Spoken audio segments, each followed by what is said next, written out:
എല്ലാവർക്കും മോളീസ് കുക്കറിയിലേക്ക് സ്വാഗതം. ഇപ്പോൾ ഇങ്ങനൊരു വീഡിയോ എടുക്കാൻ കാരണം ഞാൻ നേരത്തെ ഇട്ട വീഡിയോ കണ്ടിട്ട് എൻ്റെ പല ഫ്രണ്ട്സും എന്നോട് പറഞ്ഞു കൈ മാത്രമേ കാണുന്നുള്ളല്ലോ എന്ന്. അപ്പം ഞാൻ ഓർത്തെന്നാൽ ഇങ്ങനൊരു വീഡിയോ എടുത്തങ്ങ് ഇടാമോ. മോളീസ് കുക്കറി കാണുന്ന എല്ലാ വ്യൂവേഴ്സിനും എൻ്റെ നന്ദി. സബ്സ്ക്രൈബ് ചെയ്തിട്ടുള്ളവർക്ക് നന്ദി. ഇനിയും ചെയ്യാത്തവർ ദയവായി ചെയ്യണം എന്ന് അപേക്ഷിക്കുകയാണ്, ആഗ്രഹിക്കുകയാണ്. അപ്പോൾ ഇന്ന് നമ്മൾ ചെയ്യാൻ പോകുന്നത് ദോശ ഇഡ്ഡലി മാവാണ്. ഇത് എന്നോട് പലരും പറഞ്ഞു ഇങ്ങനെ ഒരു വീഡിയോ ഇടാൻ പറഞ്ഞു. അതനുസരിച്ചാണ് ഇപ്പോൾ ഇതെടുത്തിരിക്കുന്നത്. അപ്പോൾ അതിന് എന്തൊക്കെയാണ് വേണ്ടതെന്ന് നോക്കാം. ഇത് ദോശ ഇഡ്ഡലി അരിയാണ്, പച്ചരി. ദോശയ്ക്ക് ഇഡ്ഡലിക്കും ഉള്ള പച്ചരിയുണ്ട്, അത് 1 കപ്പ്. ഇത് ഉഴുന്ന് 1/2 കപ്പ്. ഇപ്പം നേർപകുതിയാണ് ഉഴുന്നെടുക്കുന്നത്. ഇത് നമ്മൾ ചോറ് വെക്കാനുള്ള അരി ഒരു 2 ടേബിൾ സ്പൂൺ എടുത്തിട്ടുണ്ട്. ഉലുവ 1 ടീസ്പൂൺ, പിന്നെ അല്പം സോഡാപ്പൊടി എടുത്ത് വെച്ചിട്ടുണ്ട്. ഇത് അരയ്ക്കുമ്പം ചേർക്കാനായിട്ടുള്ളതാണ്. അപ്പോൾ ഇനിയും ചെയ്യേണ്ടത്, ഇത് നമ്മൾ കഴുകി വാരി കുതിർത്ത് വെക്കണം. ഒരു 5-6 മണിക്കൂറെങ്കിലും കുതിർത്ത് വെക്കണം. നമ്മൾ ആ ദോശയ്ക്ക് മാവുണ്ടാക്കാനായിട്ട് ഉഴുന്ന് അരി എല്ലാം കൂത്ത് വെച്ചിരുന്നു. ഇനി നമ്മളത് അരച്ചെടുക്കണം. ഇപ്പോൾ ഒരു 5 മണിക്കൂറായിട്ടുണ്ട്. ഇപ്പം ഞാൻ കുറച്ച് വെള്ളം ഇതിനകത്ത് ഒഴിച്ച് വെച്ചിട്ടുണ്ടായിരുന്നു.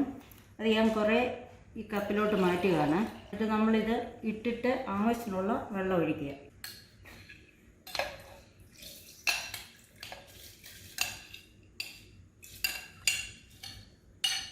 അരിയാണ് ഞാനിപ്പോൾ ആദ്യം അരയ്ക്കാൻ പോകുന്നത്. രണ്ടും സെപ്പറേറ്റ് ആയിട്ട് അരയ്ക്കുകയാണ് നല്ലത്. ഇപ്പം എനിക്ക് ഇത്രയുണ്ട്. ഞാൻ കുറച്ച് വെള്ളം, നമ്മൾ ഇത് കൂത്ത് വെച്ച ആ വെള്ളം തന്നെയാണ്, കുറച്ച് വെള്ളം കൂടി ഒഴിക്കുകയാണ്. ഓക്കെ, ഒരു ഇത്രയും വെള്ളം. ഇനി ഞാനിത് അരയ്ക്കാൻ പോവാണേ. ഇത് അരി അരച്ചെടുത്താണ്, കണ്ട ഒരു പത പോലെ വന്നിട്ടുണ്ട്. അത് നന്നായിട്ട് അരയണേ. എന്നിട്ട് ഇത് ഞാൻ പാത്രത്തിലോട്ട് മാറ്റുകയാണ്.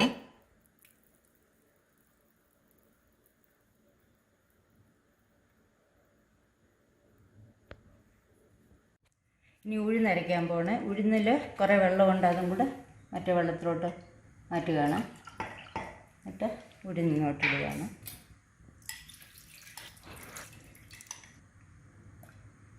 ബാക്കി നമ്മൾ ചോറിനുള്ള ഒരു ലേശം 2 സ്പൂൺ അരി കൂത്ത് വെച്ചിരുന്നു, അത് ഇതിൻ്റെ കൂടെ ഇടുകയാണ്. ഉലുവ ഒരു ചെറിയ ടേബിൾ സ്പൂണാണ്.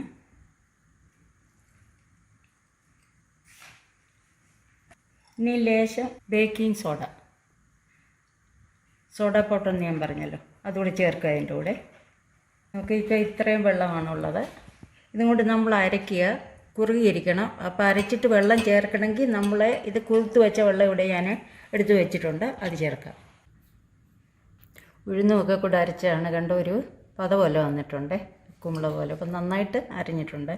ഇതും അരി അരച്ചിലേക്ക് ചേർക്കുക. ഇനി ഇതിൻ്റെ ഏത് കൺസിസ്റ്റൻസി വേണമെന്ന് നമുക്ക് നോക്കാം.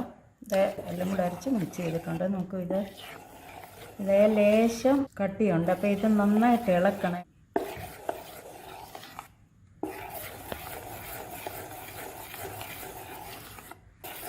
പതഞ്ഞ് വരത്തക്ക രീതി ഇത് ഇളക്കി യോജിപ്പിക്കണം.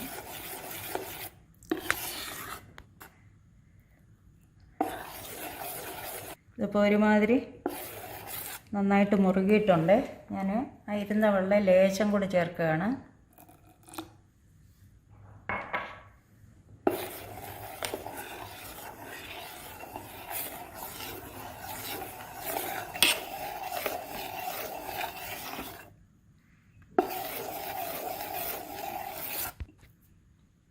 നന്നായിട്ട് മിക്സ് ചെയ്തു കേട്ടോ. ഇനി ഇതിൻ്റെ കൺസിസ്റ്റൻസി നോക്കുക. ഓക്കെ, ഇതാണ് ഇതിൻ്റെ പാകം. ഇനി നമ്മൾ ഇത് അടച്ചിട്ട് പുളിക്കാനായിട്ട് വെക്കണം. ഒരു 8 മണിക്കൂർ വെച്ചാൽ നല്ലതാണ്.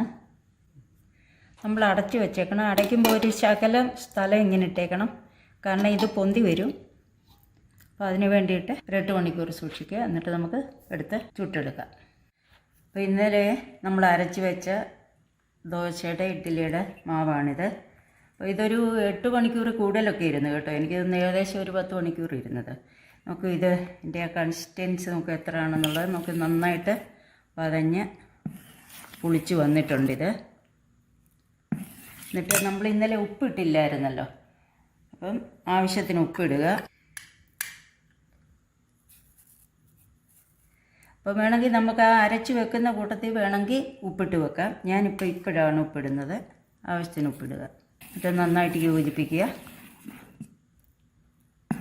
ഇത് പെട്ടെന്ന് ഞാൻ ഇന്നലെ പറഞ്ഞു ഒരു ഉഴുന്നും അരി ഒരു 5 മണിക്കൂർ കൂടുതൽ ഞാൻ കുതിർത്തിട്ടായിരുന്നു. അപ്പോൾ പെട്ടെന്ന് അത്രയും സമയം എടുക്കാനില്ലാത്തവർക്ക് വേണമെന്നുണ്ടെങ്കിൽ ആ ഉഴുന്നും അരിയും കൂടെ കുതിർക്കുന്നത് ഒരു ചെറിയ ചൂടുവെള്ളത്തിൽ കുതിർത്തിട്ടാൽ പെട്ടെന്ന് അത് കുതിർന്ന് കിട്ടുന്നതായിരിക്കും.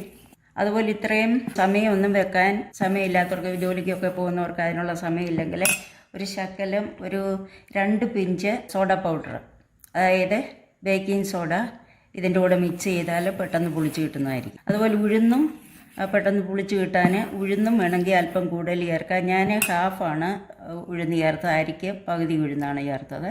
അപ്പോൾ ഏകദേശം ഒരു 1/4 ഭാഗത്തോളം ഉഴുന്ന്, അതായത് 1 കപ്പ് എടുക്കുമ്പോൾ ഒരു 1/4 കപ്പ് ഉഴുന്നോളം വേണേ ചേർക്കാം. പെട്ടെന്ന് ചെയ്യേണ്ടി വയ്ക്കാം. ഇനി നമുക്കിത് ആദ്യം ഇഡ്ഡലി ഉണ്ടാക്കാം. അപ്പോൾ ഇഡ്ഡലി തട്ടത്തിലോട്ട് നമുക്ക് മാവൊഴിക്കാം.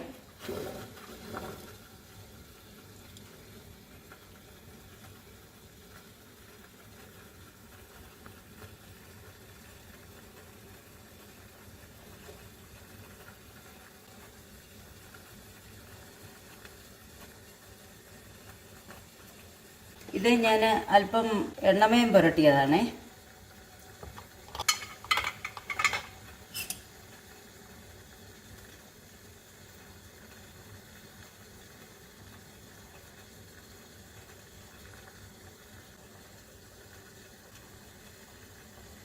ഇത് ഒടിക്കുന്ന സമയത്തിന് വെള്ളം ചൂടാകാൻ വെച്ചിരുന്നു. അപ്പോൾ വെള്ളം തിളച്ചിട്ടുണ്ട്.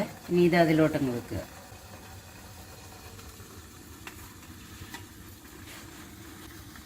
അടച്ചു. വെള്ളം തിളയ്ക്കുമ്പോൾ ചെറു തീയിലോട്ട് മാറ്റുക. അതവിടെ നിന്ന് വെന്തോളും. ഈ സമയം കൊണ്ട് നമുക്ക് ദോശ ശരിയാക്കിയെടുക്കാം. അപ്പോൾ ഇനിയും ദോശ ഉണ്ടാക്കാൻ പോവാം. പാൻ വെച്ചു. തീ ഇച്ചിരി കൂട്ടിയിട്ടിട്ട് പാൻ ഒന്ന് ചൂടാകട്ടെ. പാൻ ചൂടാകാൻ വരുമ്പോൾ അല്പം ഓയിൽ ഒന്ന് പുരട്ടിയിട്ട്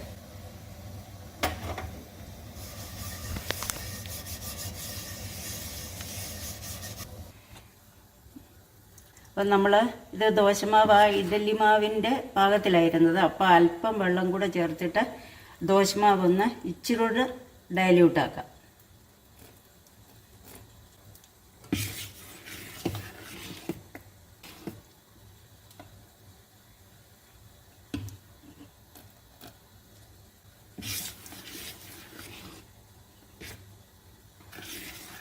പാന് എണ്ണ പുരട്ടിയിട്ടുണ്ടായിരുന്നു. ഇനി നമുക്ക് ദോശ ഒഴിക്കാം. നോക്ക്, ഇതാണ്.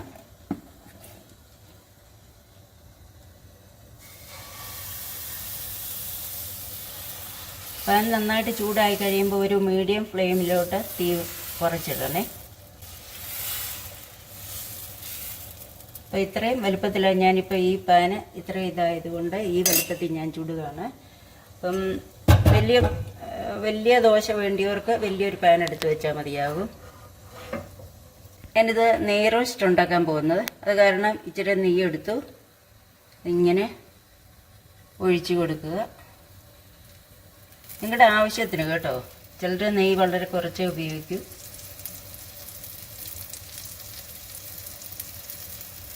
ഓക്കെ.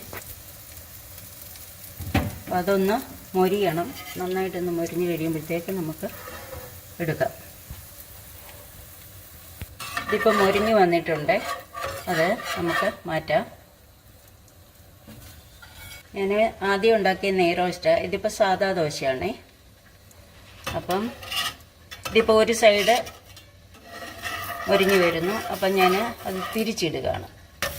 ഓക്കെ.